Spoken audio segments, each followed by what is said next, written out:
Welcome all, good morning.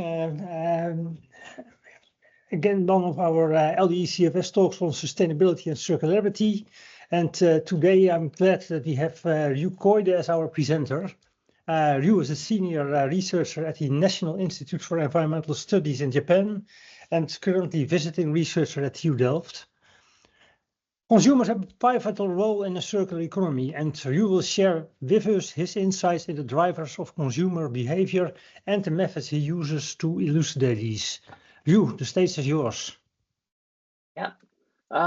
Good morning, everyone, and thanks so much for this opportunity. So my name is Ryu, and I'm going to talk about how agent-based modeling, social simulation could be useful for understanding, exploring consumer behaviors in circular transition. And just a little bit about myself. I am trying to be interdisciplinary, especially linking three disciplines here. That's the social simulation using agent-based model, but incorporating behavior science, especially consumer survey, choice experiments, and also life cycle thinking, but in a broad way of the toolkit of industrial ecology, like life cycle assessment and material flow analysis, and all combined. As in terms of topic, I extensively have worked on consumer durables, so circular business models. But at the same time, I've been working on climate transition as well. So it's consumer lifestyle, the whole aspect, mobility, housing, food as well. So I'm also working on agent-based model on dietary shift and leisure air travel. That's not a topic of today, but just to let you know my overview of the scope of research. So the central question I'd like to explore with you today is how can we explore and identify effective circular business models that attract consumers to meet future climate and circularity targets. And one of the points is that, yeah, there are so many configurations of circular business models. So in our study, we frame it as the combination of circular strategies and marketing strategies. So in terms of circular strategies, as you know, they are repair, refurbish, reusing, but when it comes to product service system, of course, renting, sharing, and also improving durability. So there are many. And also to attract consumer, their marketing strategies like pricing, product itself, and promotion, and of course, place or channel. But when it comes to circular economy, after service is quite important. Of course, these two interact, overlap, but we can find the configuration with a combination of these two. And we don't know what is an effective combination of strategies, so we can use social simulation to explore them.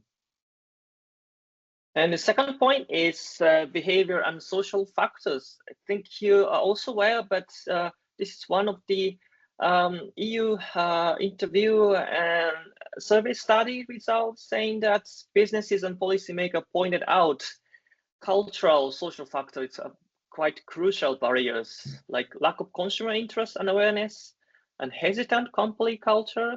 That's essentially also human factor. Not going to talk about that today, but that's also. And these interact along with technological market and regulatory barriers.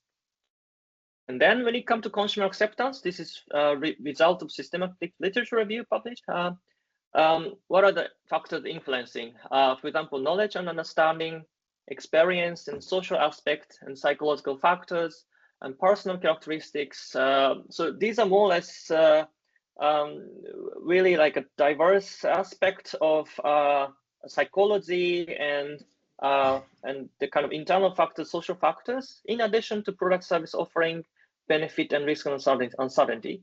So rationality is also important, of course, and also what is available. Context is also a matter, but at the same time, bounded rationality or social psychological factor also matters. Just to give an illustration of our previous study, this is not yet agent-based model, but it's a result of conjoint analysis. We found some consumer segments based on the preference to circular options. So this is the result of Japanese market about the result of estimated segment-wise market share of circular business models. That's the red one is subscription service, and yellow and green is reuse, and blue one refurbish. The percentage refer to the market share. And the vertical axis refers to different consumer segments identified, and the size of this vertical part represent the size of segment. So this illustrates that there's quite a big chunk of, for example, about half of the population or 1/3 of the population who are brand new in system. So in Japan, according to survey result, they were never going to go for circular option, just stick to brand new option. That's their preference. And of course, there's like subscription prone segment open to new options, but quite tiny part of population, and it is like a price sensitive segment. So as you can see, there's a big barrier, and how do we address that? That's one of the big question, but also the preference are heterogeneous. So we want to understand that aspect and reflect to our kind of how to design and also how to assess circular business models. The third point is about target and target achieving or unachieving circular business model configurations. So nowadays, as you know, there are many companies or policymakers set long-term sustainability targets.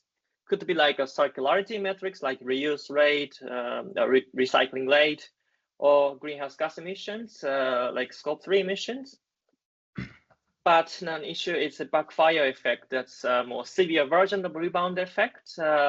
So in the end, some introduction of circular business model may cause net increase in emissions due to unintended impact, like consumer behavior changes, which not expected, for example.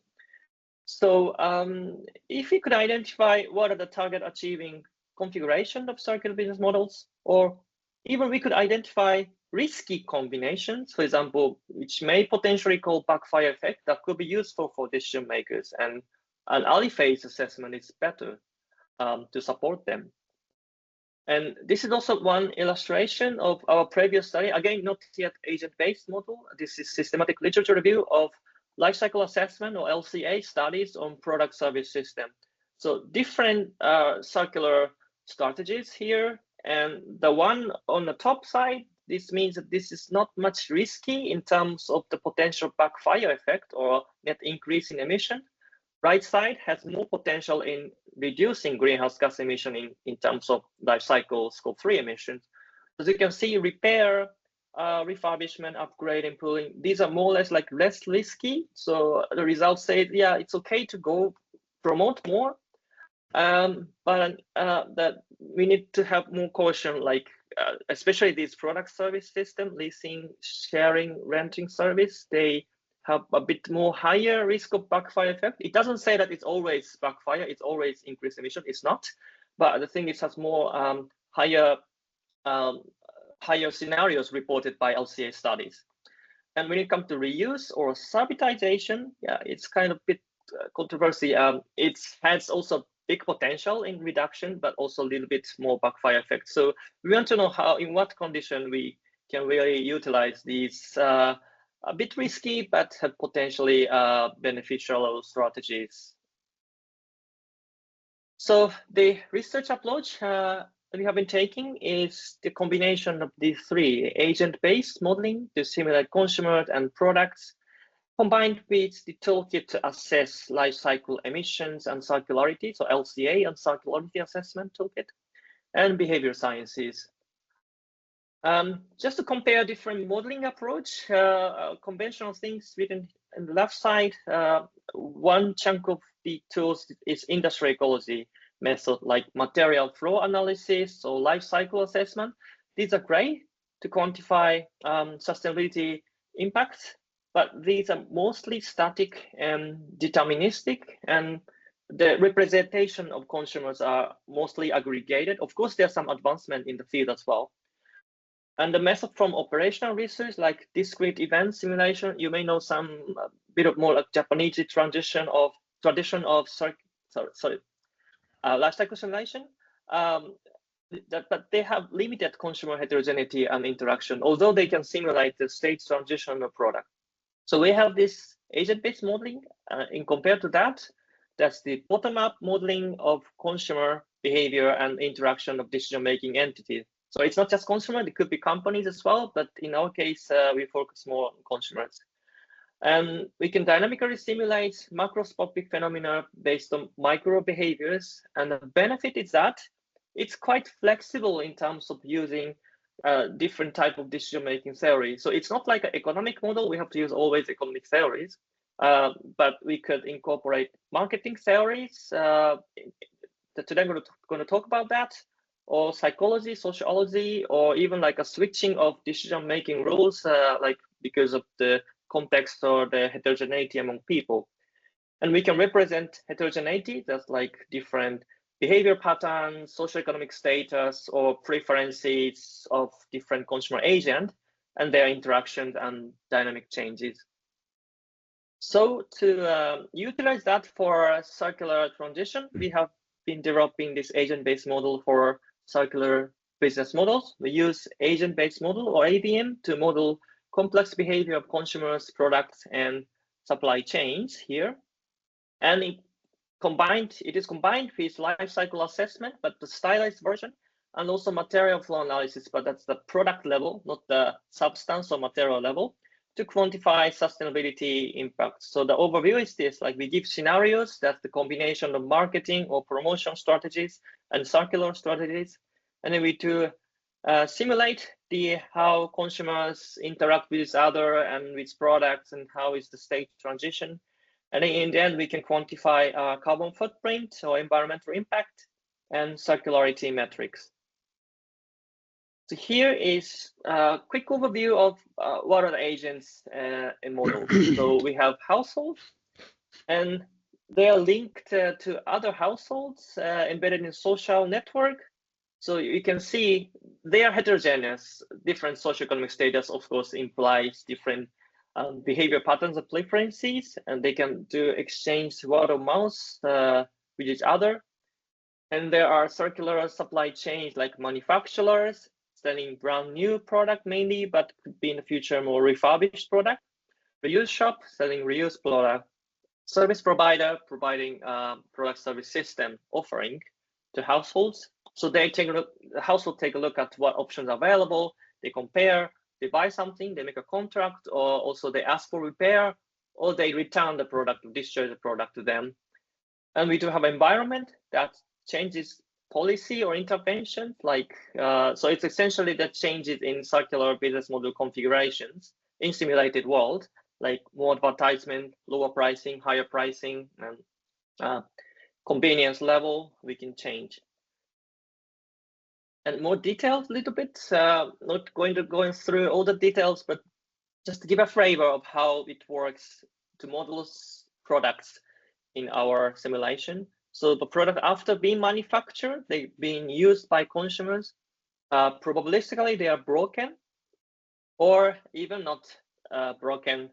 People stop using it after several years, and then they may discharge it to formal route or informal routes. Currently it's being recycled or landfilled mainly. And we do have repair choice here. So it's essentially in ownership model, it's essentially more or less like consumer choice within a given repair options. And currently, as you know, the repair rate is quite low in most countries. And we could have refurbishment or functional upgrading after formal collection. Or if you have this resell route, we could have like more reuse. And then these are coming back to the beginning. So consumer may have choice, not just brand new, but they can choose between refurbished product, reused product, or brand new product to buy. And we could have product service system. So service provider may lease out, lend out products. Then consumer have more choices. And for some of the standby product people are not using, they could do consumer to consumer sharing, but that's not going to be the topic of today's presentation. And with this material product flow, there are key choices that involve consumer decisions. That's the acquisition, which business model, which product offer to buy or make contract, whether to repair or not, and where to discharge or return the product. For that, we built a bounded rational decision-making model. So bounded rationality is not just rational because the people have limited cognitive capacity. So they also make use of heuristics. So for example, the new service business model like sharing service or refurbishment are not known by the general public. So they have to know at the beginning, so that that's limited information.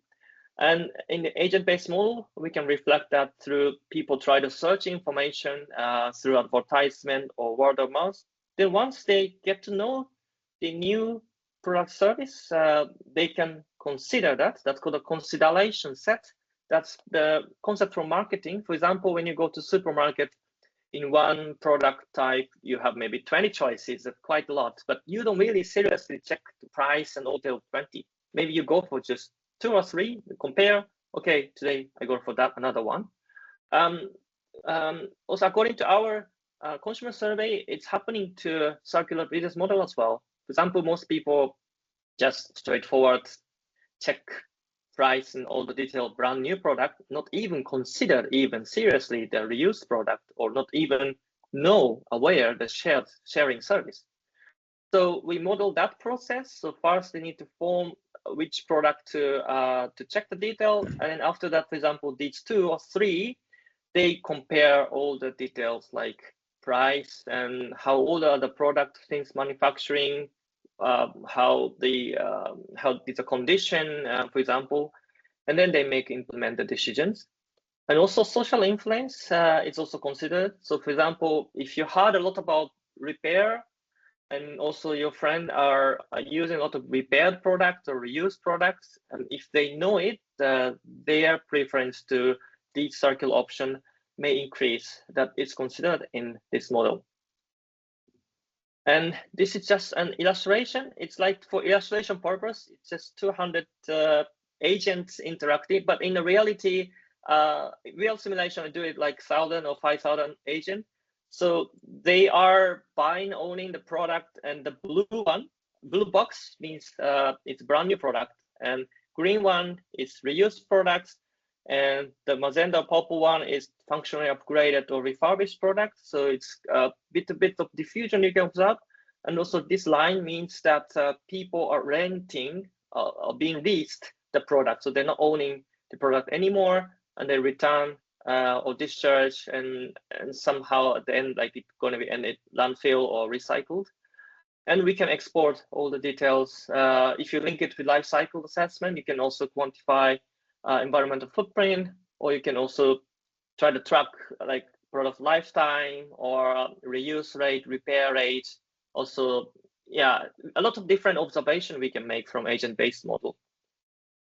But the challenge we're facing is the empirical data for ABM, especially when it comes to consumer decision making, because product use phase, circular behavior are simply not observable. So for example, in agent-based model application of transport, they're quite advanced, but they have a lot of data because they can observe like using GIS data, for example. So yeah, here maybe we could have in the future digital product passport, and if that data is available, it's a great news, but not yet. So that was a challenge. And even though the circular business model is still emerging, so it's not fully implemented in the real world at large scale. And since the method is still new, we still haven't established what are the best way to parameterize the agent-based model about circular economy. So in our project, we went for consumer survey, including choice experiment to collect data. The case study was on laptop, refrigerator, and children's goods. We're going to talk about today these 2 products. And the target population was the Japanese market, but we did demographically representative online surveys, about 1,000 respondents, to get to know about, for example, their awareness and knowledge of different circular options and their preferences, doing choice experiment or conjoint analysis, like showing the different product attributes and prices, and then which one they choose, choice-based conjoint analysis, and then the type of product, so that their past behavior and how long did they use the product, and then why they stopped using the products, and where did they return or throw the product away, and also their more social network and word of mouth frequency. So let me dive into the results of some case studies. So one approach is scenario analysis. The case of refrigerator. So the question here is which circular business models are effective in improving circularity and reducing greenhouse gas emissions in the coming 30 years. So this coming 30 is a point because we want to evaluate the potential to the future, not right now. That's why the dynamic simulation is beneficial. And in this case, we compared reuse product and refurbished products, still keeping the ownership, and product service system, in this case, leasing service of refrigerator to general public. But as I mentioned, there are circular strategies, but that could be combined with marketing strategies. So to make our scenarios, like in predefined scenarios, we have to consider the level of ambitions in terms of promoting or diffusing it. So we set like moderate ambition scenarios, 2 levels of ambition scenarios.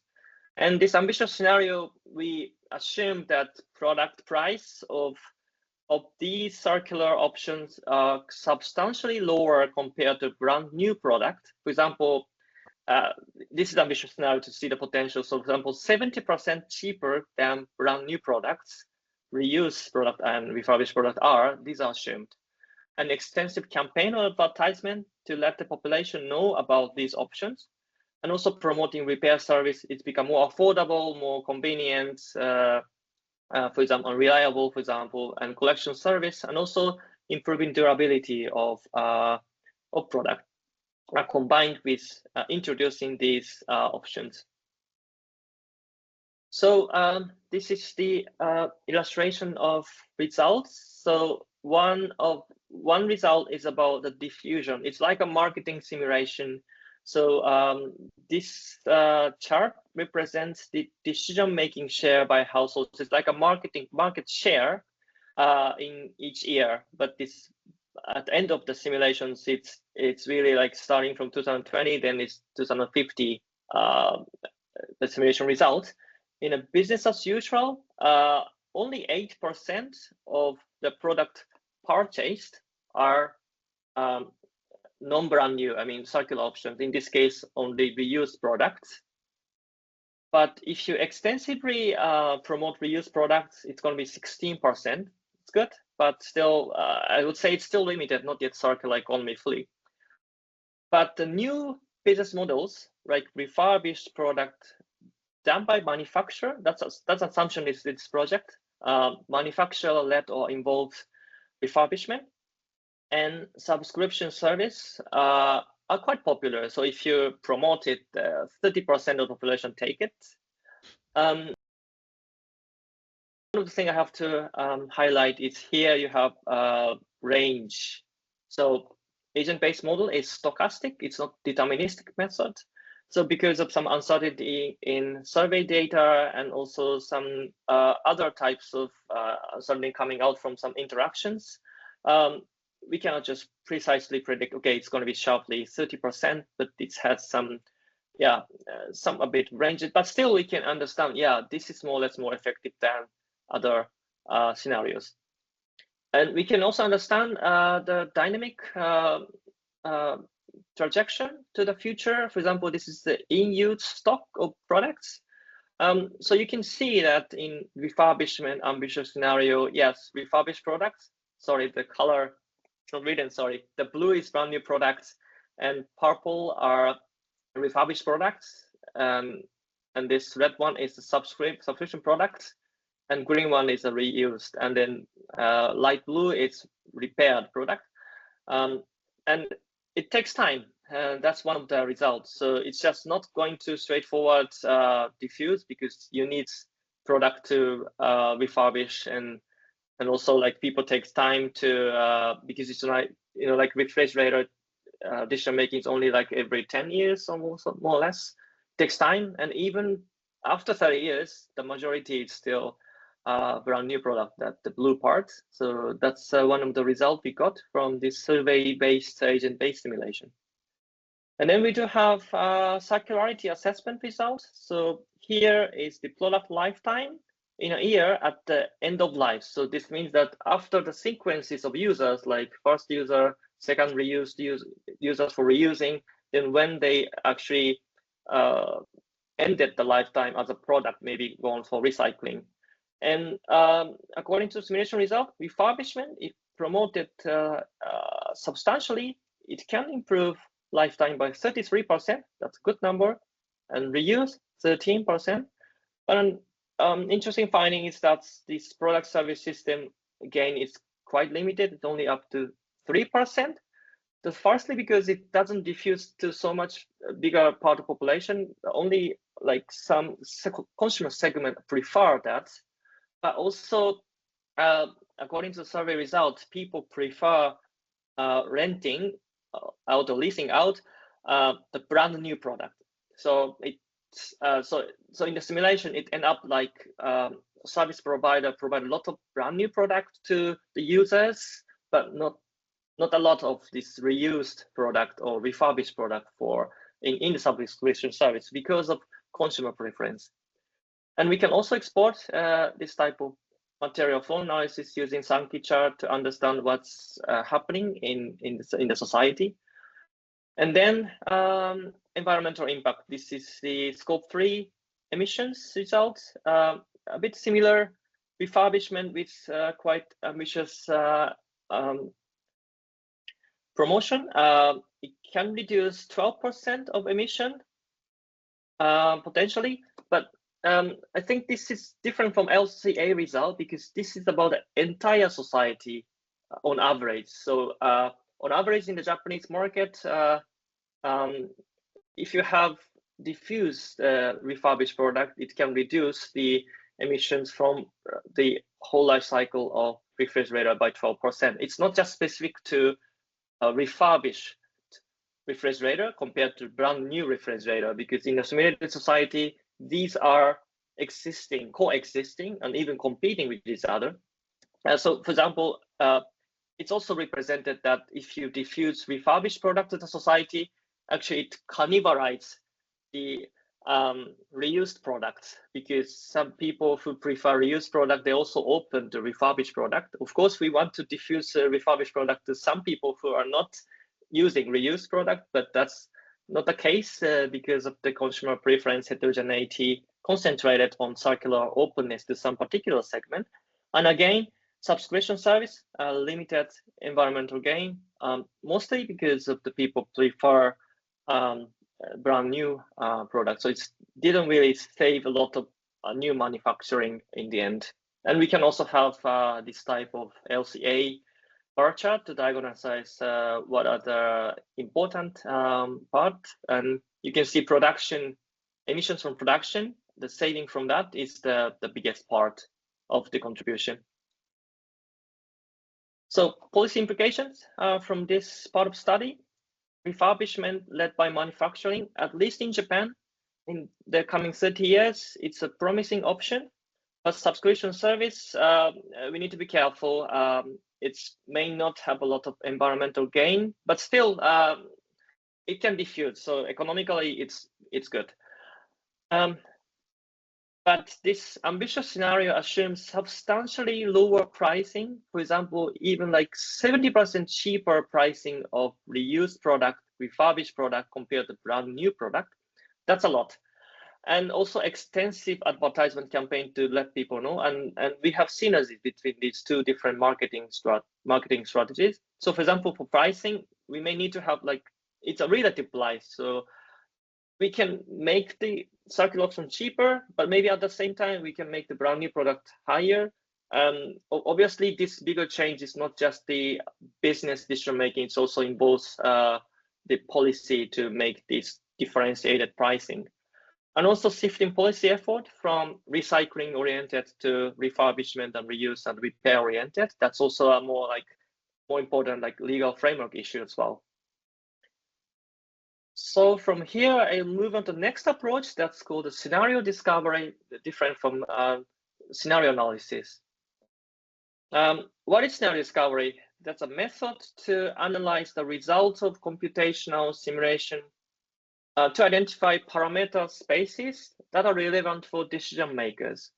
So for example, if you have three configuration parameter of business model, for example, price of reused products, and maybe like availability of refurbishment service, also like advertisement, then like you could think of this box, three-dimensional box. And each of that, for example, recycling, the price of the used product, it could be like 70% cheaper to 30% more expensive. That's like a theoretical minimum maximum. And in case of Boolean parameter, like availability of refurbishment, it's false and true, 0, 1. If you have more parameters, it's multi-dimensional parameter space. You cannot draw it here. And we want to simulate each part of this box. We can do sampling of parameter smartly, and then try to simulate maybe like 1,000, 10,000, 100,000 times of simulation. And that if you cut this one side, this is a result. So each dot represents simulation result. And here the gray one is like a kind of failing scenario. It's not satisfying. It's not meeting the circularity target. It's not meeting the decarbonization target, for example. And red one, it's some successful scenario. And what we want to know is how we can go to this red part.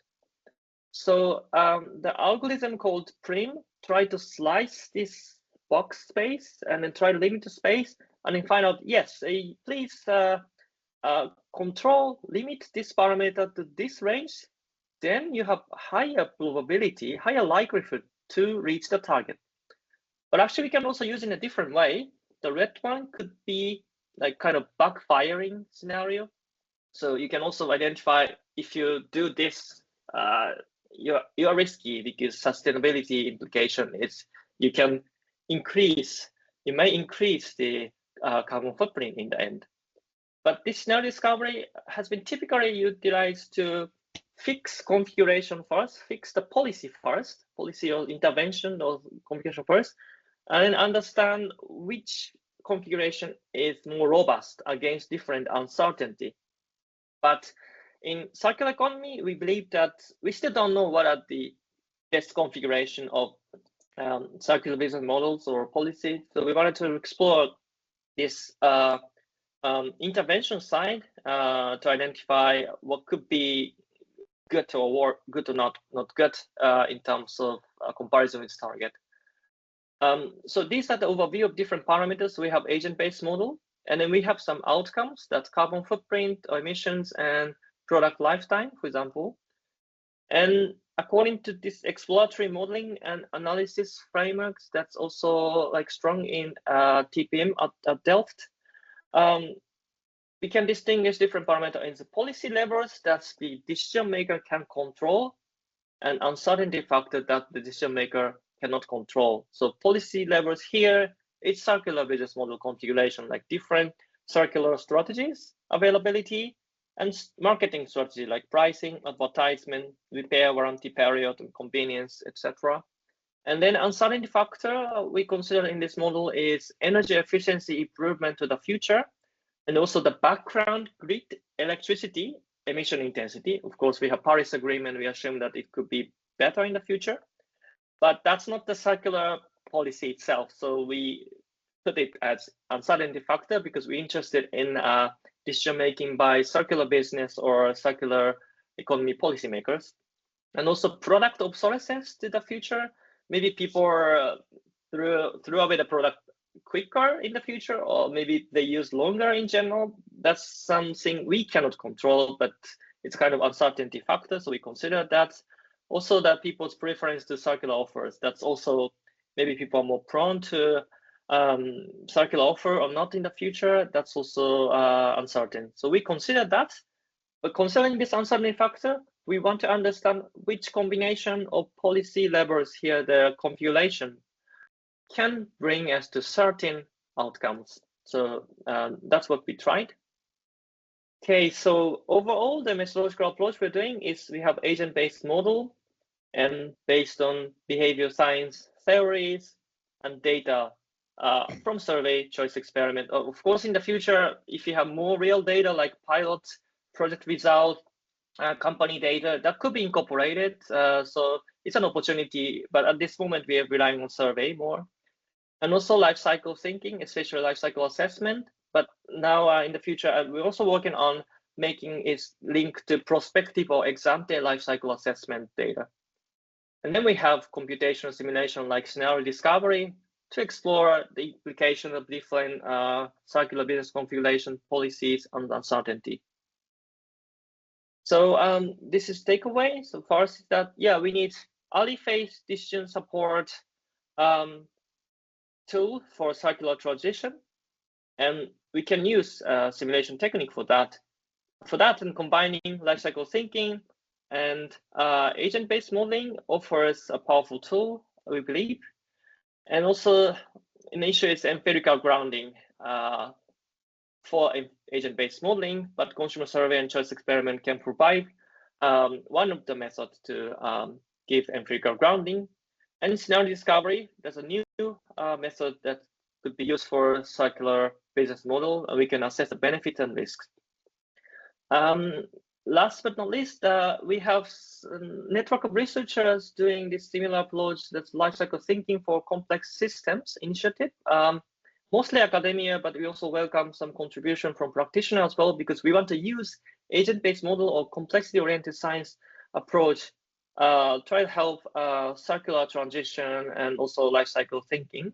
We had several events and we actually had more than 100 participants, so we see that there's a big interest, but the methodology is still new, so we have to really set the standard and do the common methodology development and best practice exchanges. And the next event we have is on Industrial Ecology Day, that's 21st November. So if you're interested, you can join email list from here and please stay tuned. So that's it from my side, and thank you so much for listening and giving this opportunity to present our work. And I'd like to thank all the collaborators from TU Delft, especially Jakob Christ, is also joining here, but other co-author collaborators as well.